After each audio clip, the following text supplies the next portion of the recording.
The camera opens on a quiet contradiction.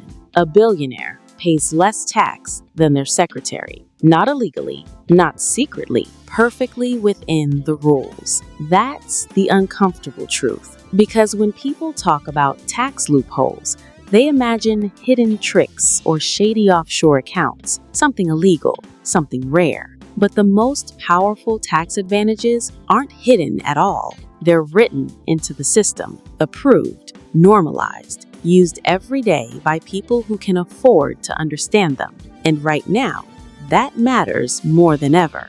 Governments are broke. Deficits are exploding. Tax bills keep rising for ordinary workers. Yet the richest Americans often pay lower effective tax rates than people earning a salary. Not because they cheat, but because the system taxes how you earn money, not how much you have. To understand this, you need to forget income for a moment. Billionaires don't live on paychecks. They live on assets, stocks, real estate, businesses, ownership. And here's the first quiet trick. You are taxed when you earn income. They are taxed when they sell assets. If you make $100,000 at a job, the government taxes it immediately. Federal tax, state tax, payroll tax, Medicare, Social Security.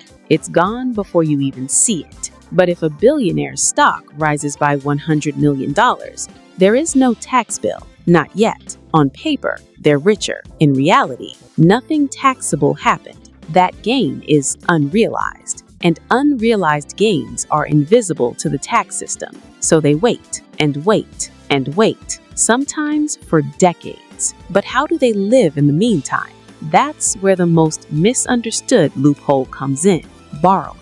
Billionaires don't sell assets to spend money. They borrow against them.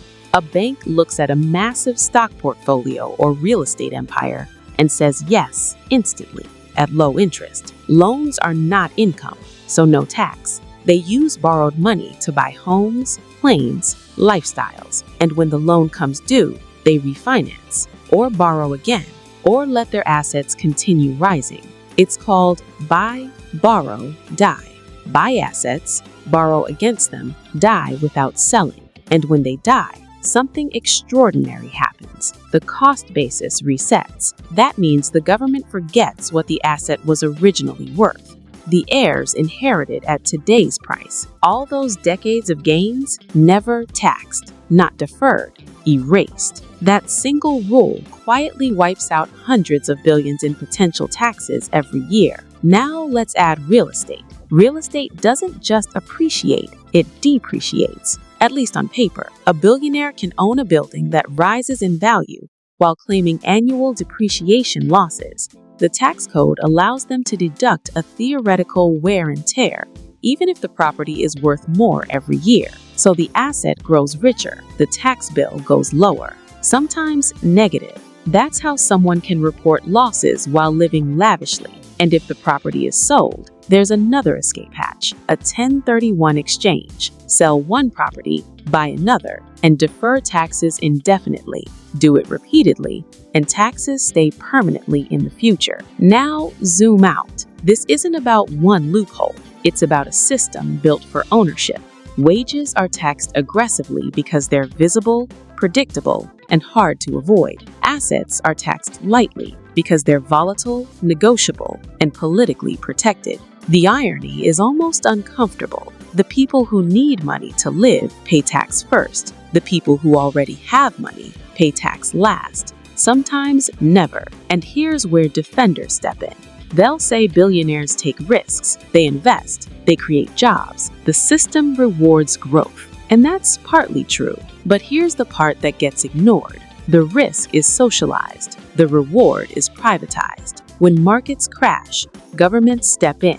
When banks fail, they're rescued. When companies collapse, workers lose jobs. But the tax advantages remain intact, and the system quietly trains behavior. Why work for income when you can own assets? Why build slowly when leverage is cheaper? Why pay tax now when waiting erases it later? Even the IRS knows this. That's why audit rates for high-income individuals with complex assets are lower than simple wage earners. Complexity protects, simplicity exposes. This is why the conversation keeps looping. Politicians promise to tax the rich. Headlines celebrate new rules. And yet, the structure barely changes. Because the real advantage isn't a loophole you can close with one law. It's a framework, a tax code built decades ago for capital in a world that now runs on it. And here's the quiet humor in all of this. Billionaires often say they follow the rules. They're right. The rules were written for them. So the question isn't whether these loopholes exist. They do, and they're legal. The real question is harder. Is this a system that accidentally favors wealth, or one that was designed to? And if taxes keep rising for everyone else, while the structure stays the same, how long before people stop believing this is a bug and start seeing it as the feature? Because history shows us something simple.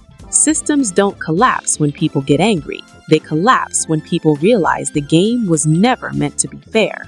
And once that realization spreads, the math changes faster than any law ever could.